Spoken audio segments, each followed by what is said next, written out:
Seja muito bem-vindo ao canal Leitura Diária da Escola Bíblica Dominical. Se ainda não é inscrito, inscreva-se, curta, compartilhe e não esqueça de ativar as notificações.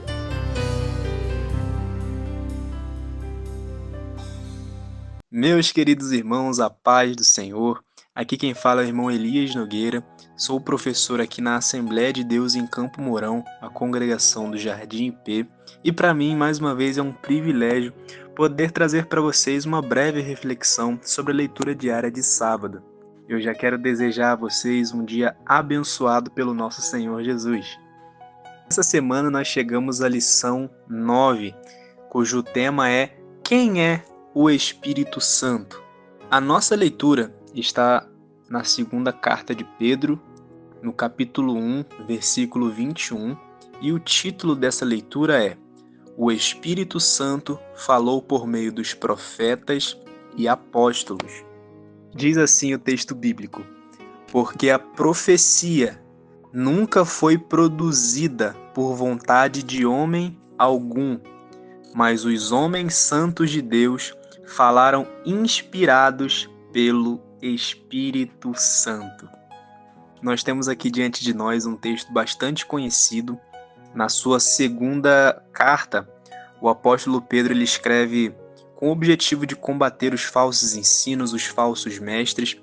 E aqui no versículo 21, ele nos mostra que a profecia, ou a palavra de Deus, ela nunca foi produzida pela vontade do homem, mas os homens santos de Deus, os profetas, os apóstolos, falaram inspirados pelo Espírito Santo.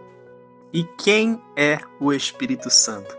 É importante frisar que o Espírito Santo, conforme as Escrituras Sagradas nos mostram, é uma pessoa.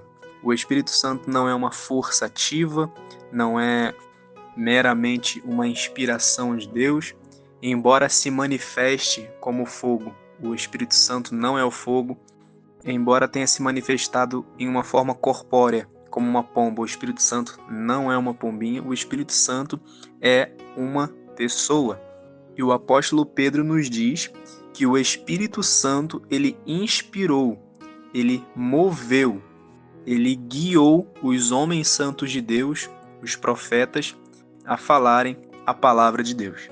Ou seja, se abrirmos a nossa Bíblia lá no Antigo Testamento, nos livros dos profetas, quando Jeremias ou Isaías se levantavam e diziam: Assim diz o Senhor, aqueles homens não estavam falando por vontade própria, mas eles estavam sendo guiados pelo Espírito Santo, estavam sendo inspirados pelo Espírito Santo. E esse texto aqui, ele traz para nós um importante argumento de validação das próprias Escrituras Sagradas, que nos mostram que a Bíblia, embora tenha sido escrita por homens, o seu autor, o mentor intelectual por trás da Bíblia Sagrada é o próprio Deus, através da pessoa do Espírito Santo. As próprias Escrituras, elas nos dão testemunhos da ação do Espírito Santo. No Antigo Testamento nós vemos que o Espírito Santo ele trabalhou ativamente na criação. Ele vinha sobre os homens para capacitá-los e auxiliá-los a realizar alguma tarefa específica ordenada por Deus. Mas no Novo Testamento, o Espírito Santo ele é abundantemente derramado em nossos corações. E é através do Espírito Santo que nós sentimos a presença de Deus, que nós sentimos o amor de Deus. Através do Espírito Santo nós somos capacitados a realizar a obra de Deus. E o Espírito Santo ele atua também no mundo, convencendo o homem do pecado, da justiça e do juízo. Meus irmãos, assim como o Espírito Santo inspirou, moveu, guiou tantos homens de Deus através da história, que nós também sejamos instrumentos para sermos guiados pelo Espírito Santo.